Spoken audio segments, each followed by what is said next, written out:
جب تک کنویں سے آپ کتا نہ نکالیں، جتنے مرضی ڈول نکال لیں، وہ پاک نہیں ہوگا. اصل ایشو تو اپنی جگہ موجود ہے. وہ واقعہ یہ تھا کہ وہ معین الدین چشتی صاحب کی طرف منسوب ہے. ہم 1000 ٹن اس نے زن اپنے اوپر رکھ لیتے ہیں کہ انہوں نے نہیں کیا ہوگا، ان کی طرف منسوب کر دیا کسی نے. تو ان کے پاس ایک مرید ہونے آیا تو کہتے ہیں کہ حضرت ایک خاص حالت میں تھے. خواجہ معین الدین چشتی اجمیری قدس سرہ نے فرمایا کہ میں حضرت مخدوم شیخ یوسف چشتی قدس سرہ کی خدمت میں حاضر تھا. ایک شخص بیعت کے ارادے سے آیا، خواجہ کے قدموں پر اپنا سر رکھا اور عرض کیا بیعت کے لیے حاضر ہوا ہوں، اور کہا خواجہ پر کیفیت طاری تھی، خواجہ پر کیفیت طاری تھی، اسی پر غور کر لیتے تو فتویٰ لگانے کی تم جرت نہ کرتے. خاص حالت میں بیٹھے ہوئے تھے، اور وہ جب مرید ہونے آیا تو انہوں نے فرمایا کہ سنا کلمہ کیا پڑھتا ہے؟ اس نے کہا لا الہ الا اللہ محمد رسول اللہ. تو انہوں نے کہا نہیں، تم ایک دفعہ نہ تم پڑھو لا الہ الا اللہ چشتی رسول اللہ، نعوذ باللہ، پھر میں تمہیں مرید کروں گا. تو اس میں لکھا ہوا ہے کہ وہ چونکہ بڑا عقیدت مند تھا، اس نے فوراً پڑھ دیا. تو خواجہ نے انہیں نوازا، مرید بھی کیا، اور پھر اینڈ پہ کہا کہ کلمہ وہی ہے جو تم پہلے پڑھ رہے تھے، یہ تو میں نے تمہارے امتحان کے لیے پڑھایا تھا. خواجہ نے کیا فرمایا؟ سنو کہ میں کون ہوں اور کیا ہوں. محمد الرسول اللہ صلی اللہ علیہ وسلم کے دربار کے کمینے غلاموں میں سے ایک ہوں. رسول اللہ نہیں ہوں، کلمہ وہی ہے، مگر میں نے تیرے کمان اور اعتقاد اور صدق کو آزمایا تھا. کیا بات؟ تیرے اعتقاد اور صدق کو آزمایا تھا، کہ تیری آزمائش کے لیے کہا، اپنی نبوت کا اعلان نہیں کیا، کہا میں تو محمد رسول اللہ کے دربار کے کمینے غلاموں میں سے ایک ہوں. کلمہ وہی ہے، کلمہ وہی ہے. سر کیا سیدنا ابو بکر، عمر، عثمان و علی رضی اللہ عنہم اجمعین وعلیہم السلام اجمعین لوگوں کا ایمان ٹیسٹ کرنے کے لیے پہلے اپنے ناموں کے کلمے پڑھاتے تھے؟ ٹائم قیامت تک جواب دینا چاہیے اس کا. اور پھر اندازہ کریں یہ لوگ اپنے بابوں کو چھپانے کے لیے کہتے ہیں. مسلم شریف میں بھی ایک حدیث موجود ہے، اس میں بھی اس قسم کے الفاظ ہیں جس سے پلی مل سکتی ہے. مسلم شریف کی حدیث ہے، ایک بندہ اللہ تبارک و تعالیٰ کی بارگاہ میں وہ توبہ کر رہا تھا، وہ فرط محبت میں، شدت کی خوشی میں وہ اللہ کی بارگاہ میں عرض تو کرنا چاہتا تھا، اللہم انت ربی انا عبدو کا. اور فرط محبت میں، یہ بھی ایک کیفیت کا نام ہے نا، یہ بھی ایک کیفیت کا نام ہے. اور یہاں کے خواجہ پر ایک کیفیت آئی تھی، تو اس نے یہ کہہ دیا اللہم انت عبدی انا ربو کا، میں تیرا رب ہوں، اللہ تو میرا بندہ ہے. یہ حدیث ہے مسلم میں.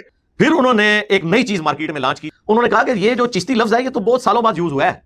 معین الدین چشتی صاحب کے نام کے ساتھ تو چشتی آتا نہیں تھا، وہ تو سنجری تھے اپنے علاقے کی نسبت کی وجہ سے. یہ بعد کے لوگوں نے انہیں کہنا شروع کر دیا. اور سیدنا خواجہ معین الدین حسن سنجری رحمۃ اللہ، آپ کا نام حسن ہے، حسن بن حسن سنجری رحمۃ اللہ، آپ کی نسبت علاقائی اعتبار سے سنجری ہے. اب یہ جو آپ کو چشتی کہا جاتا ہے، یہ چشتی بہت سالہ سال بعد میں آپ کو چشتی کہا گیا ہے. جب آپ علاقے کے اعتبار سے سنجری ہیں، سنجر علاقے کے رہنے والے ہیں، اور چشتی کا لفظ آپ کے ساتھ بہت بعد میں منسوب کیا گیا ہے، لہٰذا یہ اس بات کا ثبوت ہے کہ یہ واقعہ ہے ہی من گھڑت ہے.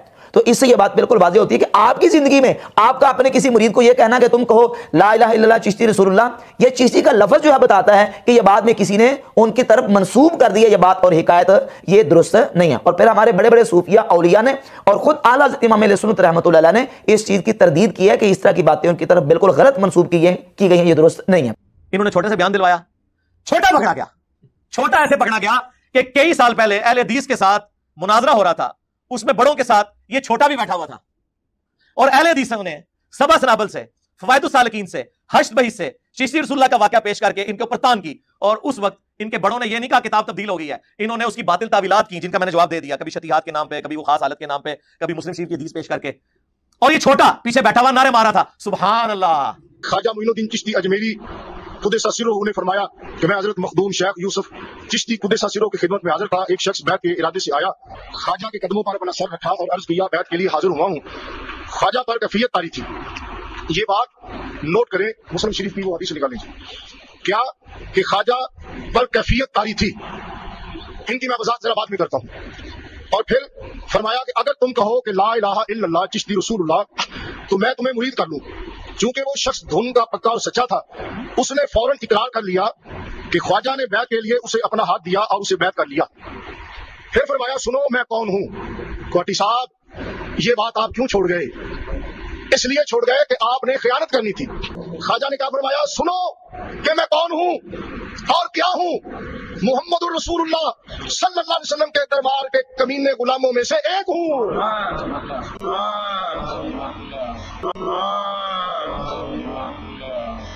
اور جب خواجہ نے فرما دیا کہ کلمہ وہی ہے محمد الرسول اللہ، اب تجھے فتویٰ لگانے کی کیسے ضرورت ہوئی؟ اور آج چھوٹا یہ کہہ رہا ہے بلکہ چھوٹا بھی نہیں، چھوٹو اب یہ کہہ رہا ہے کہ نہیں یہ تو تبدیلی ہو گئی ہے. تو اس سے یہ بات بالکل واضح ہوتی ہے کہ آپ کی زندگی میں آپ کا اپنے کسی مرید کو یہ کہنا کہ تم کہو لا الہ الا اللہ چشتی رسول اللہ، یہ چشتی کا لفظ جو ہے بتاتا ہے کہ یہ بعد میں کسی نے ان کی طرف منسوب کر دیا یہ بات اور حکایت، یہ درست نہیں ہے. اور پھر ہمارے بڑے بڑے صوفیہ اولیاء نے اور خود اعلیٰ حضرت امام اہل سنت رحمۃ اللہ علیہ نے اس چیز کی تردید کی ہے کہ اس طرح کی باتیں ان کی طرف بالکل غلط منسوب کی گئی ہیں، یہ درست نہیں ہے. لیکن ہوا کہ آپ اعلیٰ حضرت بھی پھنس گئے.